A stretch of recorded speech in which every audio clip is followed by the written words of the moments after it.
Then we got word that you were coming in on Monday, and none of us knew what that looked like. It just took one person, and Cage and I went over to the ministry office and invited them to do this in a peaceful way. Yeah, and we asked them to come in a respectful way. I talked to the director of communications on Friday afternoon at 4 p.m. and said, if you send anyone, send them to the fire and come introduce yourselves and tell us that this is not going to be in an adversarial way, because you, the Ministry for Children and Families, come in an adversarial way each and every time you've broken up a family. And you don't come in at talk with you, Chrissy, on Friday. I knew you were there, so... Well, and then why didn't somebody come down? Why did they just send a nobody that is just a face? That's what Cage needed to see. That's what Cage needed to see on Friday. She came from Mary Ellen Turpel-Lafon's office. They kept us in that office for 3 hours, 2 until Mary Ellen Turpel-Lafon could actually respond. We invited the minister herself to come to our open house and take a look at this community. And I said to them, you know what would be respectful for a young woman who's in foster care? Is that the minister herself would say, you know what, on a Saturday, I will send a representative to the open house, because our children aren't just Monday through Friday, 9 to 4:30. We can send one representative from the province that is a guardian for people in this camp on a Saturday for a community block parent, and actually be a parent, not just a guardian that stands behind a bunch of laws and legislations and policies that doesn't protect anyone.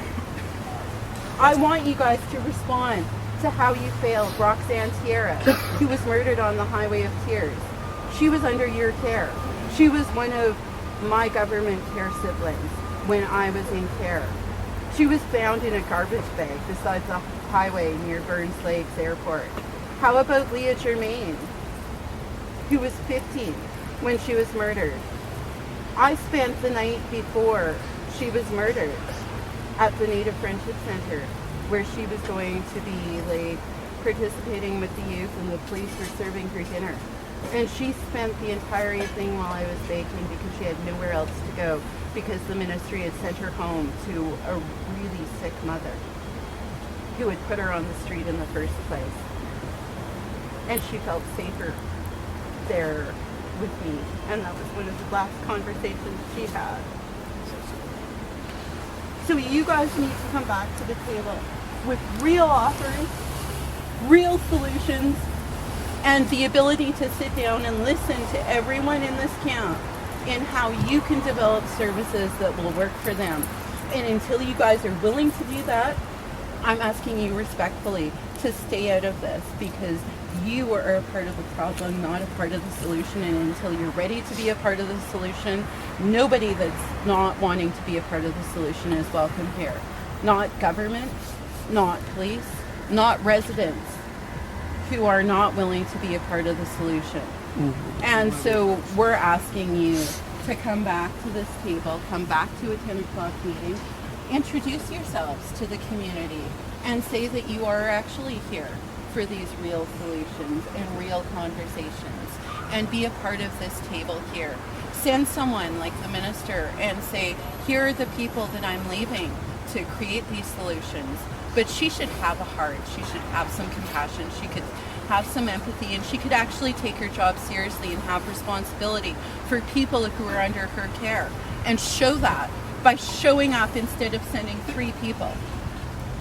So I hear you're inviting us back to one of your talks. Okay. And you've asked us to step out for now. So we came to introduce ourselves, which is great. We've done that, and thank you very much. I just want to mention that another thing too is under your rules and whatnot. Like if you apprehend an Aboriginal child, that child needs to go into a home of the family, or if there is no family, it should be in the territory of their lineage. And you know why it isn't done? Because you use the English language of deceit. It is an act, not a law. And you manipulate all the time. I'm trying to get another child on my care. And the same thing is happening there. And it's insane. In 2002, I pitched a tent outside your investigation and supervised visitation office on Yates Street. And I stayed there for 7 days wanting my granddaughter back. I missed one visit by 5 minutes. The worker goes like this, and my granddaughter's taken off to the foster home. So there went our visit. But you know something? 7 days I got her back. You persevered, right? Your passion. Because I demanded it. Chrissy, what time are your meetings Every Monday through Friday. and are Right here. yeah? Now we Show do up here and check in. when the social worker comes, she checks in. Yeah. Yeah. Okay. So Yeah, they were she's good been here at since that, last yeah. week, right? Okay. Well, there was one social worker that showed up yesterday.